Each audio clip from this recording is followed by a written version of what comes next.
दैदेन कनजिता आरो कनजिता फिसाय आरो दैदेन बिसि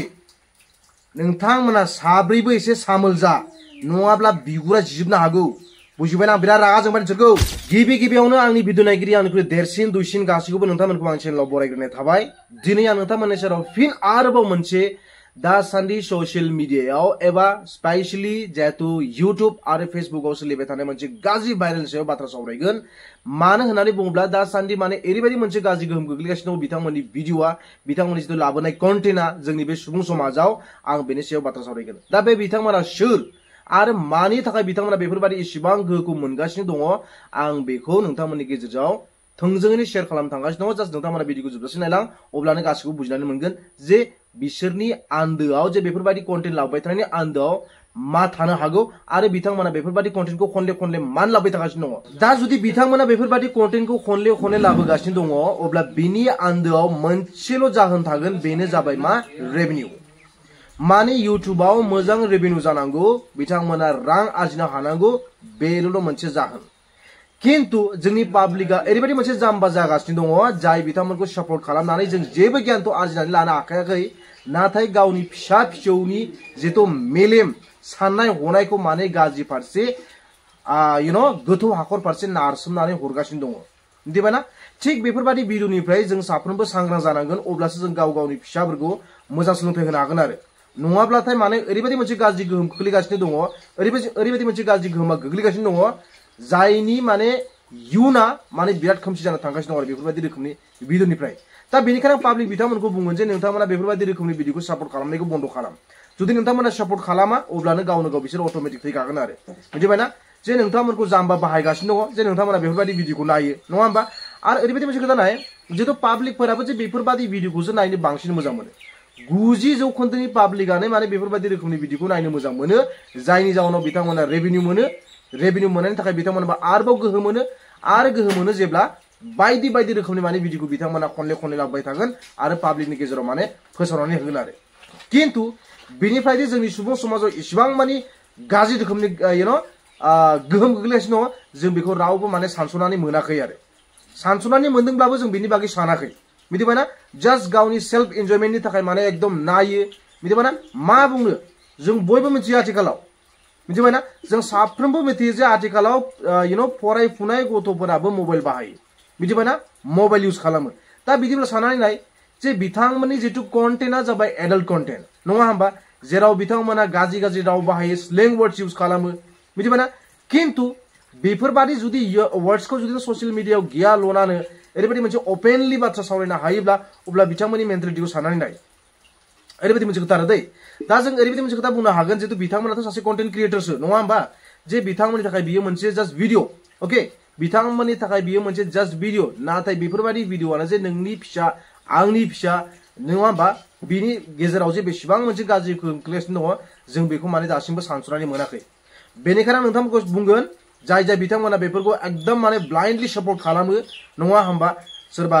दैदेन जा सोरबा कनजिता फिसाय जा नङा होमबा सोरबा दैदेननि बिसि जा बा आरो सोरबा गुबुन जा जायफोरा माने गाज्रि रोखोमनि भिडिअ लाबोनानै भाइरेल जायो रां खामायनो सानो बिथांमोनखौ माने सापर्ट खालामनाया नोंथांमोननि बेयाव मोनसे बिराद गेदेर माने सापर्ट होनाय जागासिनो दङ नोंथांमोनानो बिसोरखौ सापर्ट होगासिनो दङ जायनि जाहोनाव बिथांमोना बेफोरबायदि भिडिअखौ लाबोनानै नोंथांमोनखौ जाम्बा खालामगासिनो दङ मिथिबायना बेनिखायनो बेफोरबायदि रोखोमनि भिडिअनिफ्राय नोंथाङा गावनो गाव सांग्रां जा मिथिबाय ससियेल मिडिया नङा होमबा बेवहायथ' जोंहा बयहाबो मोन्थाय दङ बायदि रोखोमनि भिडिअ बानायनानै हगारनो हानाय नङा होमबा जेसेबांसिमहालागै माने जितु कमिउनिटि गाइडलाइननि बाहेर जाया नङा होमबा अब्लासिमहालागै जों भिडिअ लाबोनो हानायनि मोन्थाय दङ दै बेनिखायनो बेखौ जों बिथांमोनखौ इसेबां दाय होनानैबो लाब गैया बुजिबायना मानो होननानै बुङोब्ला कमिउनिटि गाइडलाइननि बाहेराव बिथांमोना थाङाखै जायनि थाखाय बेखौ इउटुबा माने जेबो स्ट्राइक हराखै बा माबा मोनसे जेबो एक्सन लायाखै नङा होमबा किन्तु नोंथांमोनासो जाम्बा बाहायजागासिनो दङ नङा होमबा नोंथांमोनासो जाम्बा बाहायजागासिनो दङ जायनि जाहोनाव नोंथांनि फिसा फिसौ गासिबोनि खर'आव मोनसे माने गाज्रि गोहोमा गोग्लैगासिनो दङ थ' बेनिखायनो जों गावबा गावनो सांग्रां जानांगोन जे बेफोरबायदि रोखोमनि भिडिअनिफ्राय जोङो माने गाव गावनि फिसा फिसौखौ माने गोजानाव दोननांगोन मिथिबायना मबाइल बाहायनायखौ एसे खम खालामना होनांगोन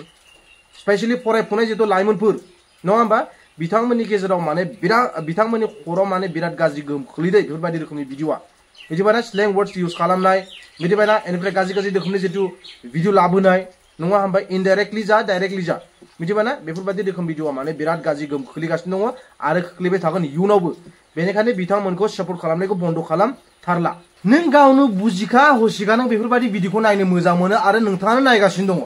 अब्ला नों बिथांमोनखौ कमेन्टआव लिरनानै हरनानै मा लाब नङा होमबा मोजां मोजां बाथ्रा लिरनानै हरनानै मा लाब नों गावनो नायगासिनो दङ दायनिगिरियाथ' नोंनो ना सापर्टआथ' नोंनो नोंथाङानो सापर्ट खालामगासिनो दङ जायनि जाहोनाव बेफोरबायदि भिडिअखौ लाबोनो थाखाय खाबु मोनगासिनो दङ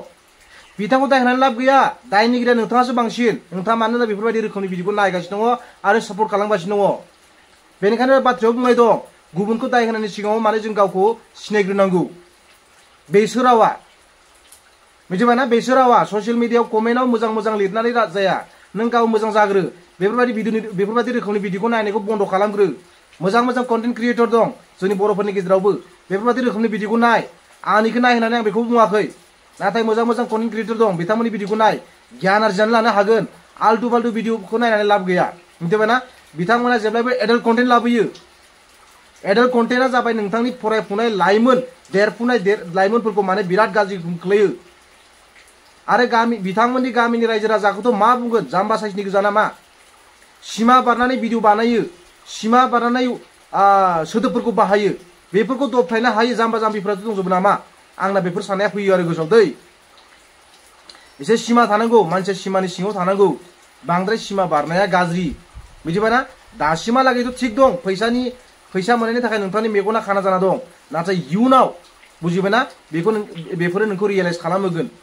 फस्थाय होगोन नोंखौ बुजिबायना बेनिखायनो जों एसे सोद्रोम थानांगौ मिथिबायना एसे डिसिप्लिनाव थानांगौ सिमानि सिङाव थानांगौ बियो जोंनि थाखाय मोजां जोंनि साफ्रोमबोनिबो थाखाय मोजां आरो जोंनि सुबुं समाजनि थाखाय मोजां थ' बाराखौ बुंला